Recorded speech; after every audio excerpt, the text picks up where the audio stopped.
তরমুজের খোসা ও বীজে লুকানো উপকারিতা। গরমের দিনে তরমুজ শরীর ঠান্ডা রাখে এবং তৃষ্ণা মেটায়। আমরা সাধারণত শুধু এর লাল অংশ খেয়ে থাকি, কিন্তু বিশেষজ্ঞদের মতে তরমুজের খোসার ভেতরের সাদা অংশ এবং বীজও শরীরের জন্য অনেক উপকারী। তরমুজ প্রায় 92% পানি দিয়ে তৈরি, যা শরীরকে হাইড্রেটেড রাখতে সাহায্য করে। এর ভেতরে থাকা বিভিন্ন পুষ্টি উপাদান শরীরের নানা কাজে গুরুত্বপূর্ণ ভূমিকা রাখে। খোসার সাদা অংশের উপকারিতা। তরমুজের লাল অংশের পরের সাদা অংশে রয়েছে সিট্রুলিন নামের উপাদান। এটি শরীরে রক্ত চলাচল ভালো রাখতে সাহায্য করে এবং এনার্জি বাড়ায়। ব্যায়ামের পর ক্লান্তি কমাতেও এটি সহায়ক হতে পারে। এতে থাকা ফাইবার হজম শক্তি বাড়ায় এবং কোষ্ঠকাঠিন্য কমাতে সাহায্য করে।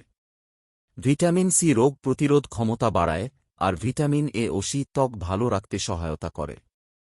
এছাড়া এটি রক্তচাপ নিয়ন্ত্রণ, কোলেস্টেরল ও শর্করা কমাতে ভূমিকা রাখতে পারে। ত্বক, কিডনি ও শরীরের জন্য উপকারী।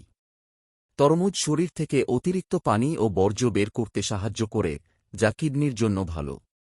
এতে থাকা অ্যান্টিঅক্সিডেন্ট ত্বক সতেজ রাখতে এবং বয়সের ছাপ কমাতে সহায়তা করে।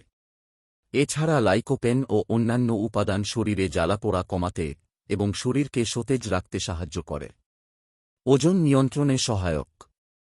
তরমুজের খোসায় ক্যালরি খুব কম থাকে, তাই এটি ওজন নিয়ন্ত্রণে সহায়ক হতে পারে।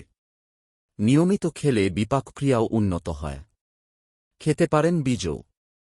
তরমুজের বীজেও রয়েছে গুরুত্বপূর্ণ পুষ্টি উপাদান।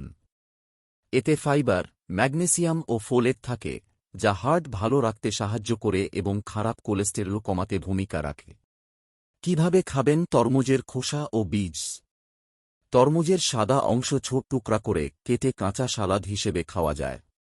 লেবু ও বিট লবণ মিশিয়ে খেলে স্বাদ আরও ভালো হয়। এটি ডাল বা তরকারির সঙ্গে রান্না করেও খাওয়া যায়। কেউ আবার ভাজি করেও খান। তবে পুষ্টিমান অটুট রাখতে কাঁচা খাওয়াই উত্তম। এক্ষেত্রে হালকা লেবু, বিট লবণ মিশিয়ে সালাদ বানাতে পারেন। আবার চাইলে বরফ কুচি, পুদিনা পাতা ও লেবুর রস যোগে ব্লেন্ড করে জুস বানিয়েও খেতে পারেন। এছাড়া সাধারণ খাওয়ার যোগ্য পানিতে বরফের টুকরা, তরমুজের খোসার টুকরা, পুদিনা পাতা, লেবু ইত্যাদি সারারাত ভিজিয়ে রেখে পরদিন ডিটক্স ওয়াটার বানিয়ে পান করুন। এই পানি বীজ শুকিয়ে বা হালকা ভেজে খাওয়া যায়, যা স্বাস্থ্যকর স্ন্যাক্স হিসেবে কাজ করে। বিশেষজ্ঞদের মতে তরমুজ শুধু একটি ফল নয়, এর প্রতিটি অংশই শরীরের জন্য প্রাকৃতিক পুষ্টির উৎস।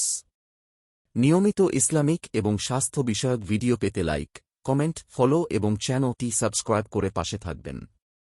মহান আল্লাহ আপনাকে উত্তম যা দান করুক। আমিন।